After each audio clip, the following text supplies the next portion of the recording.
Join us here on KBC Channel 1. You're just in time for BizCheck, and we are coming to you live from Kenya's capital, Nairobi. My name is Betty Kiptum, and Lensa Odingo is my colleague on the sign language interpretation. Now we start off with the latest on the Russia-Ukraine conflict, where early this morning, Kenyan time, Russian troops launched their anticipated attack on Ukraine as the Russian President Vladimir Putin, cast aside international condemnation and sanctions, warning other countries that any attempt to interfere would lead to consequences you have never seen. Those are his own words. Now, big explosions were heard from before dawn in Kiev, Kharkiv and Odessa in Ukraine, as world leaders decried the start of a Russian invasion that could cause massive casualties and topple Ukraine's democratically elected government. I will run that again. Now, Russian troops launched their much-anticipated attack on Ukraine early Thursday morning as President Vladimir Putin, the Russian president, cast aside international condemnation and sanctions, warning other countries that any attempt to interfere would lead to consequences you have never seen. Those are his own words. Now, big explosions were heard before dawn in Kiev, Kharkiv and Odessa in Ukraine as world leaders decried the start of a Russian invasion that could cause massive casualties and topple Ukraine's democratically elected government. That is the latest on the Ukraine and Russia conflict. We shall, of course, be following up on that story and keeping you up to date both online and in our subsequent bulletins. Now, we come back here in studio where we want to have a conversation about housing the vulnerable. The vulnerable meaning low-income earners who probably may not afford the traditional housing options that there are. The Habitat for Humanity Kenya National Director Ruth Odera is with us on set and is ready to have this conversation. Thank you, Ruth, for joining us. Thank you. Karibu sana. So let's just start here. Who are the vulnerable when you talk about housing the vulnerable? Thank you, and thank you, viewers. When we talk about the vulnerable, we talk about very poor households. We are talking about, those people who cannot even afford to put, sometimes food on the table. They cannot afford to, build houses on their own. We are talking about widows and widowers. Sometimes we are talking about, very old people, 80 years and above. Maybe taking care of, orphans and children. Sometimes you are talking about child-headed households where the parents have died and, sometimes they've left children and one of the children become the head of the households. And we are talking about, just very poor people. And when we are talking about poor people, vulnerable poor people, we are talking about charity cases. We are not talking about people who earn, possibly they earn like $200 a day or less. Some of them do not earn, but also we are talking about people who work, they do manual jobs, like they work in farms for people, they work in houses for people, those who can afford, those who are strong enough. Not all of them are strong.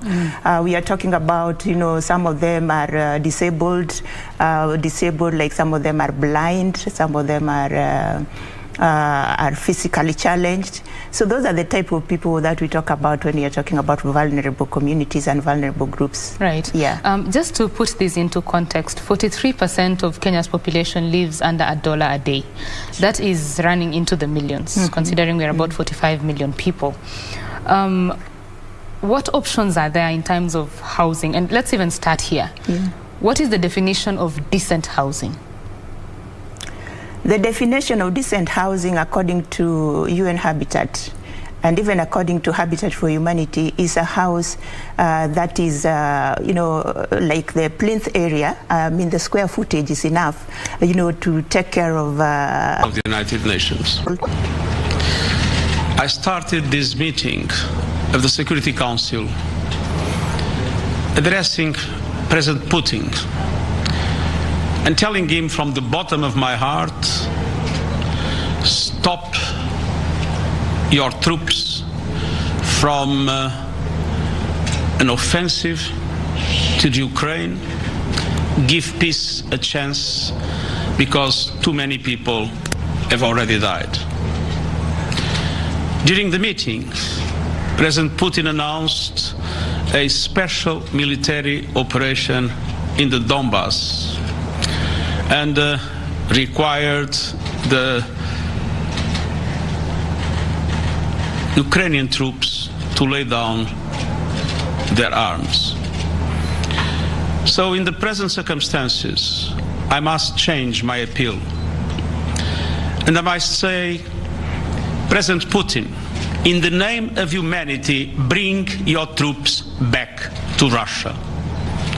In the name of humanity, do not allow to start in Europe what could be the worst war since the beginning of the century, with consequences not only devastating for Ukraine, not only tragic for the Russian Federation, but with an impact we cannot even foresee in relation to their consequences for the global economy in a moment when we are emerging from the COVID, and so many developing countries absolutely need to have space for the recovery, which would be very, very difficult with the high prices of oil, with the end of exports of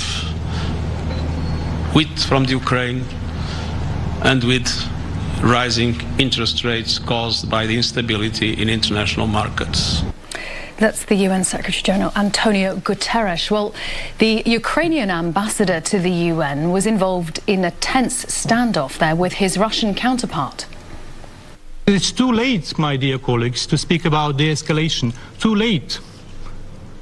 The Russian president declared a war on the record. Should I play the video of your president? Ambassador, shall I do that right now, or you can't confirm it? Do not interrupt me, please. Thank you. Then don't ask me questions when you are speaking. Proceed with your statement. Anyway, you declared the war. It is the responsibility of this body to stop the war. So I call on every one of you to do everything possible to stop the war. Or should I play the video with your president declaring the war? Thank you very much. Again, I must say that I thank the representative of Ukraine for his statement, and the questions, I wasn't planning to answer them because I've already said all I know at this point. Waking up Minister Lavrov at this time is not something I plan to do. He said the information that we have will be something we provide. And this isn't called a war, this is called a special military operation in the Donbass. Well, with me in the studio, our news reporter, Mark Lebel. Mark, let's just go right back to where this began in the last few hours, 3 a.m. GMT, about 5 a.m. Kiev time. Tell us what happened. Well, President Putin made a surprise address on television announcing a military assault in the east of the country, in the east of Ukraine. I should just say that we're just hearing that the Luhansk separatists in those two areas that we've been focusing on over the last few weeks, which are under Russian-backed control. Buying clothing. And the busy highway that goes in and out of Kiev, it's a 10-lane motorway, is effectively jammed at the moment as people try and get to safety. But the picture we're getting beyond the capital is something quite larger scale. If we just go a little bit out, the Air Force, the Ukraine's Air Force, say they were repelling a Russian attack on a military site there and on an airport. Then we've had the border agency describe a shelling, an artillery attack on the border to the south, where Crimea is currently annexed.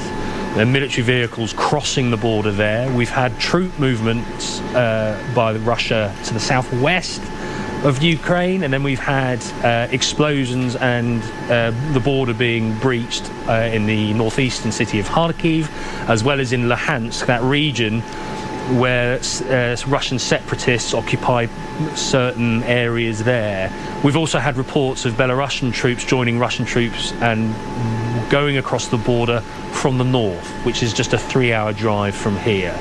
So all of these things represent something much larger scale, something that has been a worry for some time. And diplomacy, James, attempted right up to the last minute. We hear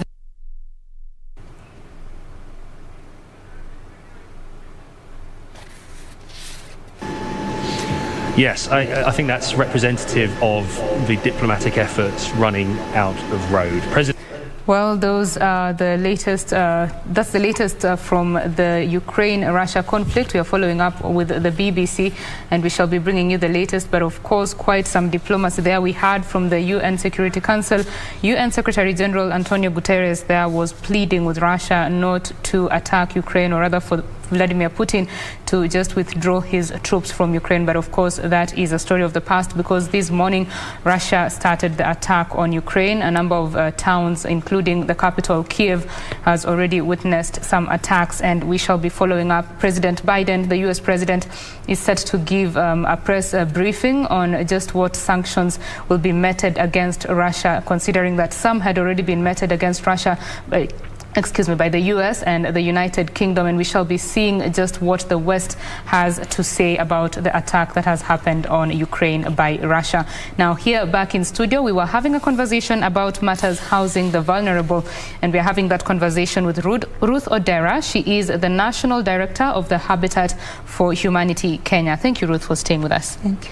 Yes, before we went to just give our viewers the update on the Russia-Ukraine conflict, you were talking about what decent housing entails. Please go on.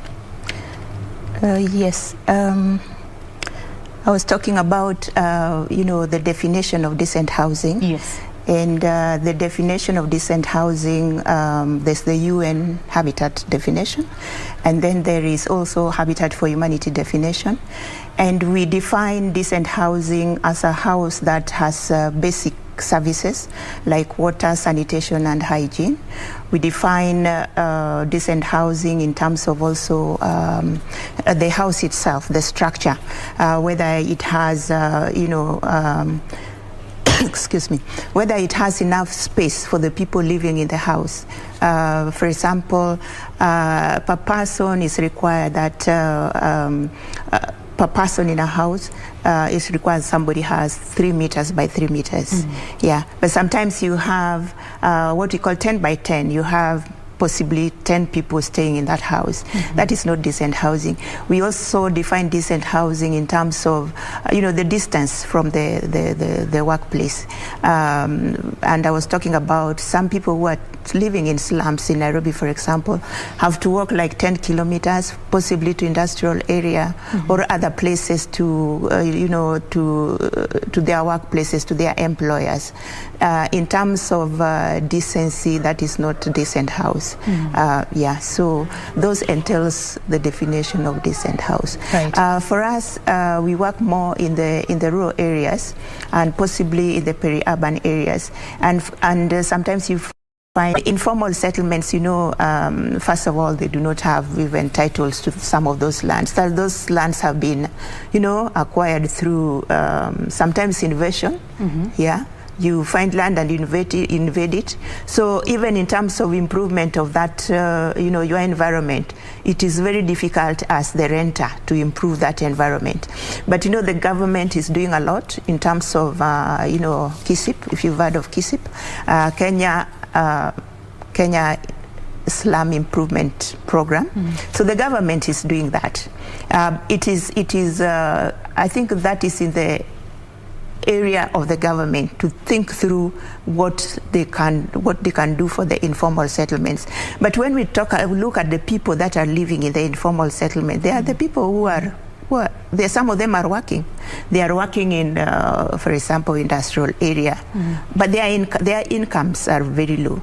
And the government is already doing, a lot in affordable housing space, constructing houses I think it's not for purchase, not for rental, but for purchase. The government is already doing a lot along that. If you look at the programs like even the Ngara housing, there's some housing in Mombasa, housing in Kisumu. So in terms of informal settlement, we need concerted effort between the government and possibly donors. And I know UN Habitat is doing a lot in urban slum upgrading program. Yeah, but I said that there is a segment called incremental building segment. Okay. So the people who are living in urban, some of them were not born here. they have their houses wherever they come from. Okay. So you find people, some have come from Eldoret, some have come from Kisumu, some have come from possibly Kericho, Mombasa, and they are working.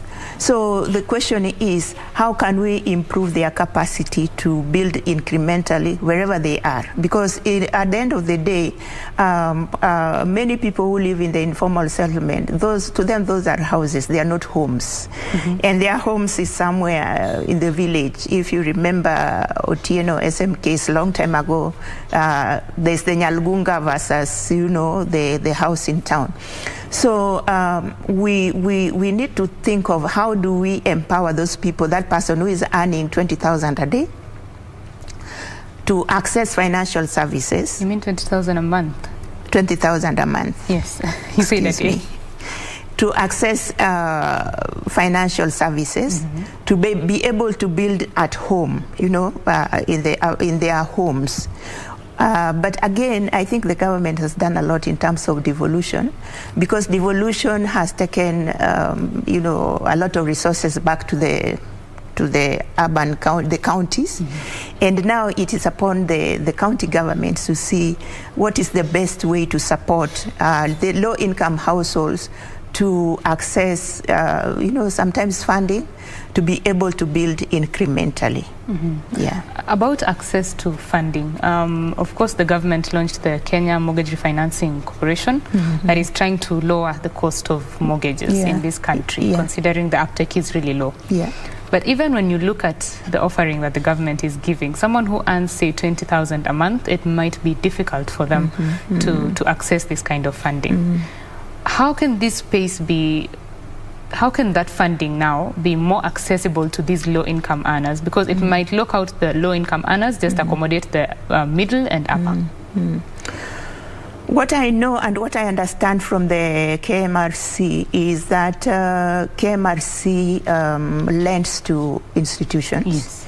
And the institutions lend to low-income households. The question is, what would be the interest rate for that? But I understand that the role of KMRC is not to go directly and implement financial services to the rural population or to the low-income household. The role of KMRC is to facilitate financial institutions, including banks and microfinance institutions, to get enough funding, or even to have what we call to land ownership. There's the aspect of,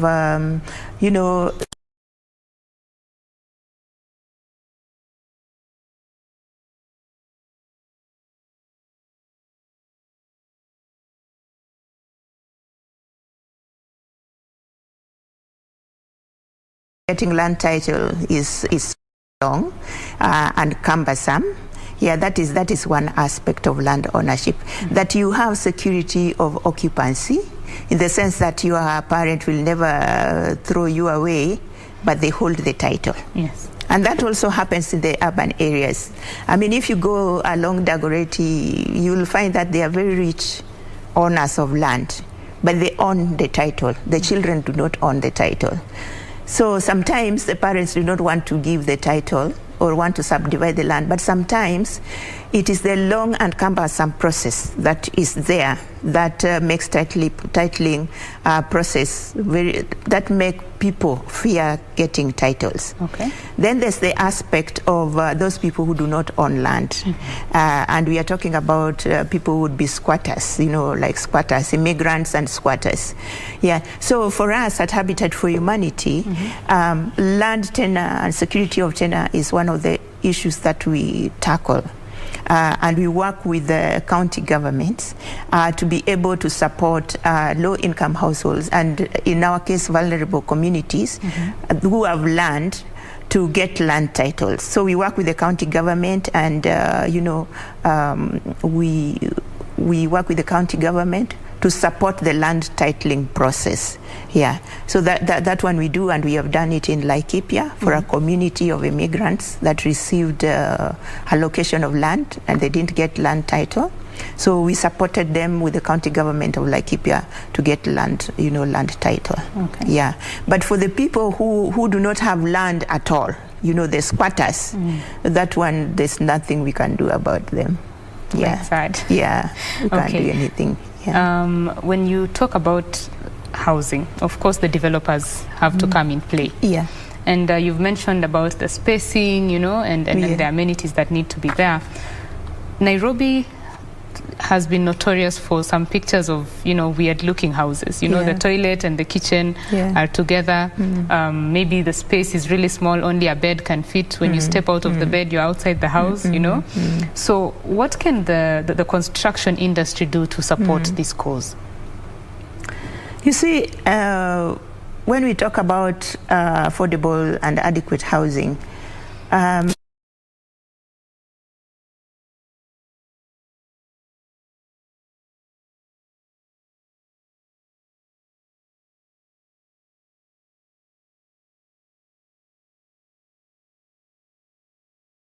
the approvals, and then the construction. So there's a miss somewhere. Is it in the plans that are taken for approval?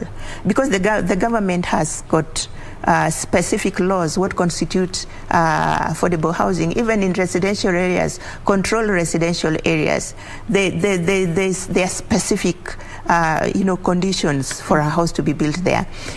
Even in the low-income informal areas, I would want to say, for example, I'm not so sure Dandora, I'm not so sure Umoja. There are specific plans that are approved for those areas. So how come that, when the house is built, it is, even a bed cannot fit into a bedroom? What happens? So there's a lot of cutting, shortcuts in terms of construction, and that's why you see, so many houses collapsing, because the laws are there, the instruments are there, the institutions that are meant to, to check are there, but something happens somewhere, and we end up with those kind of houses. Yeah. And so how is the Habitat for Humanity doing? What is it doing to remedy this situation? For urban areas and for urban low income areas, like these are private houses. Yeah. Drinking the water from Nairobi River. And I remember that something happened, and Nairobi River became very clean. When you were passing that roundabout, you'll find that the river was quite clean. So it needs the willpower. It needs political goodwill to do some of these things. Because why was it done? And as soon as he changed dockets, the river came back to green, what it was. So, a lot of things, I think a lot of things need political goodwill, and the government needs to, just have the people like Mutula Kilonzo to, ensure that things are done.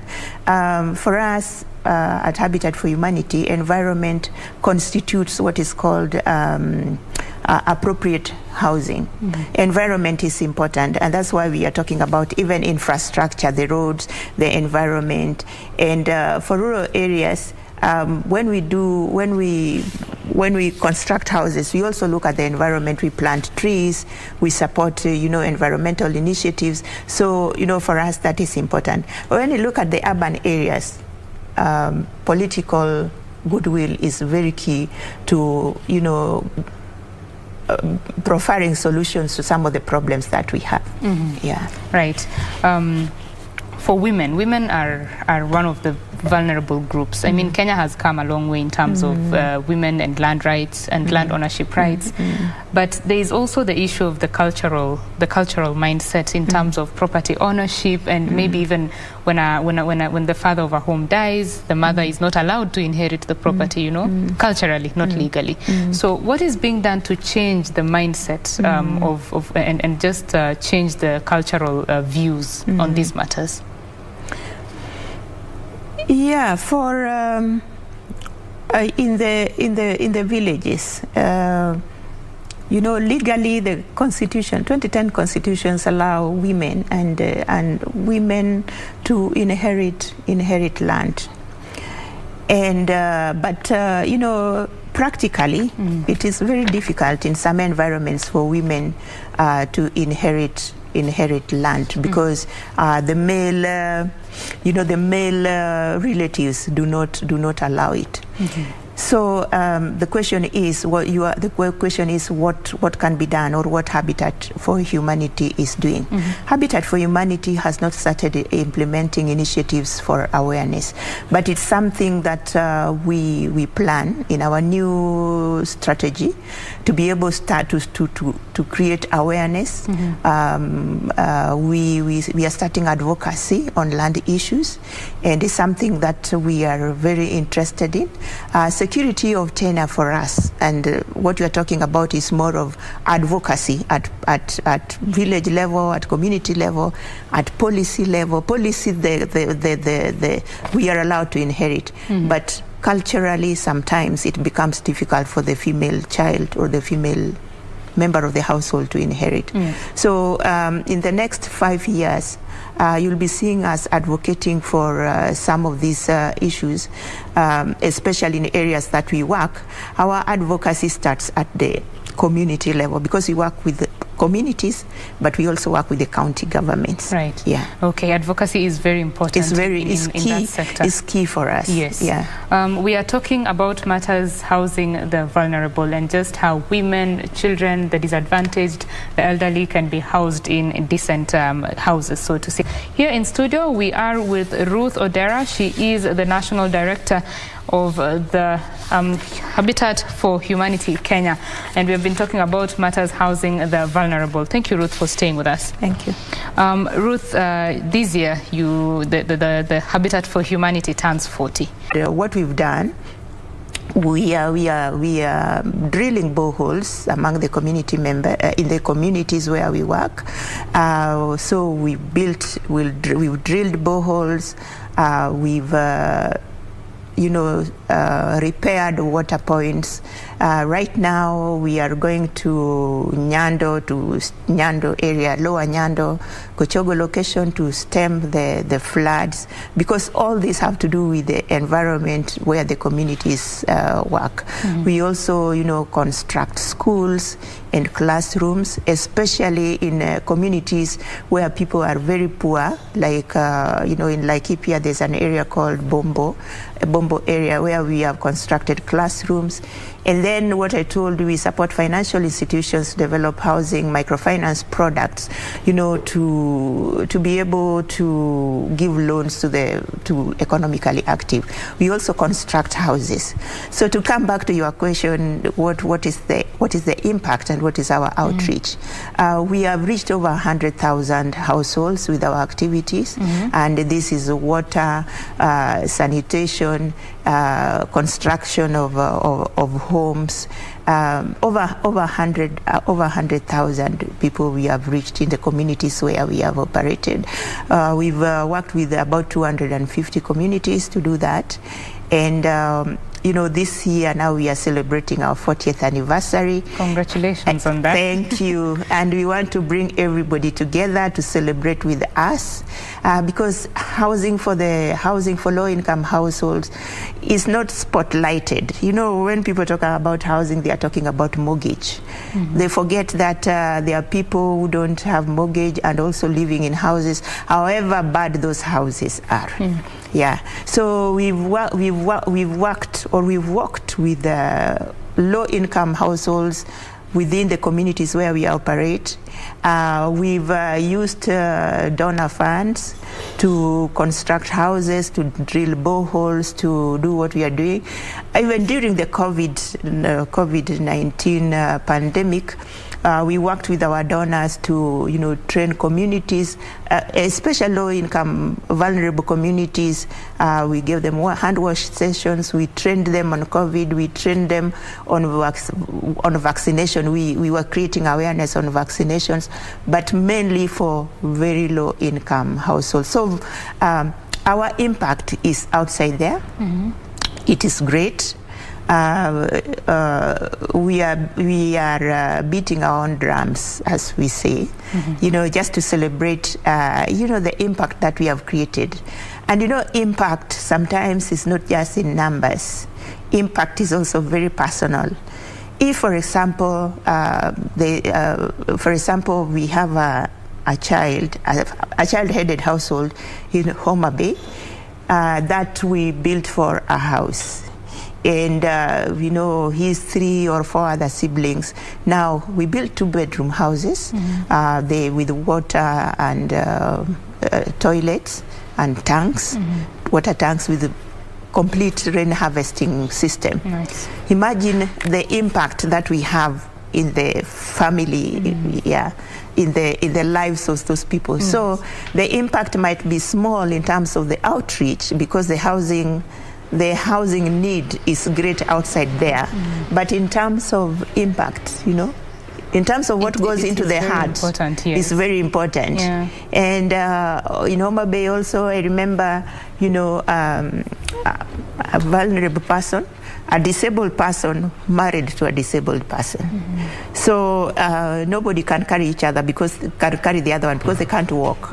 But they have children. And they don't have houses. If you go to the house, you can see the roof. Imagine the kind of impact a house has in the minds of those people. Touching them. The community starts seeing them. Even their self-esteem, rises. Even the things that they were not able to do, they start doing. That is the much impact that we make within the communities. That is very important, and it's great that you've been touching lives for the past 40 years.